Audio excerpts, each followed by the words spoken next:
जिन पथरीले रास्तों पर कभी भक्तों के हर हर महादेव के जयकारे गूंजते थे, आज वहां ट्रैफिक का शोर ज्यादा जोर से सुनाई देता है। कैमरों की कतारें सेल्फी स्टिक और रील बनाने की ओर दिखाई देती। केदारनाथ वो पवित्र धाम जहां कभी पांडवों ने मोक्ष की तलाश में घोर तपस्या की थी, जहां सदियों से भक्त आस्था, आत्मबोध और शांति की खोज में आया करते थे, आज उसी भूमि पर शांति गुम है और भीड़ का शोर हावी है। पहले जहां लोग दर्शन के लिए घंटों लाइन में खड़े रहते थे, अब वहां सोशल मीडिया के पहले दर्शन की रील्स बनाने के लिए सेटअप लगे होते हैं। दर्शन की जगह अब कैमरे उठे होते हैं और भगवान के सामने ध्यान की जगह पोज। आज यहाँ वीआईपी दर्शन, हेलीकॉप्टर सेवा और चौड़ी सड़कों के नाम पर इतना विकास हो चुका है कि पहाड़ का प्राकृतिक संतुलन इससे हाँफने लगा है। मई 2025 में जब मंदिर के कपाट खुले तो पहले ही सप्ताह में करीब 55,000 श्रद्धालु पहुंच गए।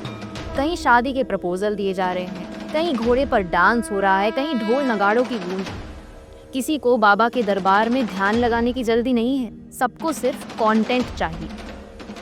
इतनी भीड़ के बीच ना तो पर्यावरण की परवाह बची है, न स्थानीय संस्कृति। जानवरों पर अत्याचार की घटनाएं बढ़ गई हैं, प्लास्टिक कचरे से घाटी भर गई है और अनियंत्रित व्यापार ने इस तीर्थ को पर्यटन स्थल में बदल दिया है। लेकिन इस सब के लिए जिम्मेदार कौन है? सरकार या मंदिर समिति या फिर हम?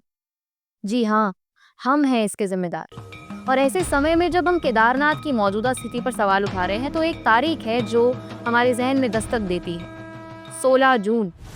आज से ठीक 12 साल पहले 2013 में इसी दिन प्रकृति ने हमें चेतावनी दी थी, जिसे हमने शायद भूलना बेहतर समझा, लेकिन कुछ सीखना नहीं।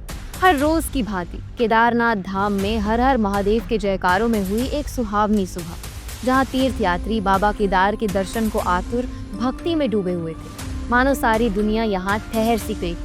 उसी शांति में बहती मंदाकिनी इतना भयावह रूप ले लेगी, किसी ने कल्पना भी नहीं की थी।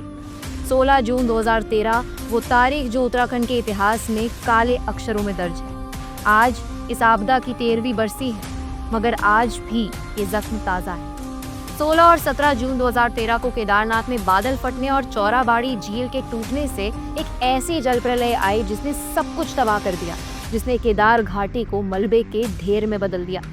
आधिकारिक आंकड़ों के मुताबिक 4400 से ज्यादा लोग मारे गए, 4200 गांवों से संपर्क टूट गया, 991 स्थानीय लोगों की जान चली गई, 1300 हेक्टेयर जमीन बाढ़ में बह गई, 2141 भवन ध्वस्त हो गए और 100 से ज्यादा होटल मलबे में समा गए। उस आपदा में कई अनसुने हीरोज भी सामने आए। सेना ने 90,000 यात्रियों को बचाया, पुलिस ने 30,000 स्थानीय लोगों को सुरक्षित जगह पहुंचाया, एसडीआरएफ और आईटीबीपी के जवानों ने अपनी जान जोखिम में डालकर हजारों को नया जीवन दिया। स्थानीय लोग जिन्होंने अपने दुख को भूलकर दूसरों की मदद की, वो भी सच्चे हीरो के रूप में सामने आए। आज 16 जून 2025 हम उन सभी को श्रद्धांजलि देते हैं जिन्होंने अपनी जान गंवाई, और उन नायकों को सलाम करते हैं जिन्होंने उम्मीद की किरण जलाए रखी। उस जल प्रलय में भी बाबा केदार का मंदिर एक चमत्कारिक शक्ति और वैज्ञानिक संरचना के मेल से अडिग रहा। मंदाकिनी का पानी मंदिर के गर्भगृह तक पहुंच गया था, लेकिन मंदिर को बचाया एक विशाल शिला ने, जिसे आज भीमशिला कहते हैं। विशेषज्ञों का मानना है कि मंदिर की उत्तर दक्षिण दिशा और उसकी ठोस नींव ने उसे तबाही से बचाया। आपदा के बाद 2014 में यात्रा फिर शुरू हुई। 2014 में 30 लाख से ज्यादा तीर्थयात्री बाबा केदार के दर्शन के लिए पहुंच गए थे। पुनर्निर्माण के लिए करीब 2300 करोड़ रुपए खर्च किए गए। मंदिर के आसपास रिटेनिंग वॉल बनी, रास्ते चौड़े किए गए, लेकिन आज भी गांव में 2013 के जख्म हरे हैं। लोग अपनों को याद करते हैं और हर जून के महीने में डर का साया घाटी पर छाया रहता है। बीते रोज ही 15 जून 2025 एक और हेलीकॉप्टर हादसे में 7 श्रद्धालुओं की मौत हो गई। इससे पहले 7 जून को एक और हेली क्रैश हुआ था। इस पर एक अपडेट भी आया है कि कल दुर्घटनाग्रस्त हेली ने अपने निर्धारित समय से पूर्व उड़ान भरी थी, जबकि उड़ान के लिए डीजीसीए की क्लियरेंस पहले आती है, जिसके बाद उड़ान भरी जाती है। और पायलट भी केदार घाटी में उड़ान भरने के लिए नया था। केदार घाटी के लिए जून का महीना हमेशा आफत भरा ही रहा है।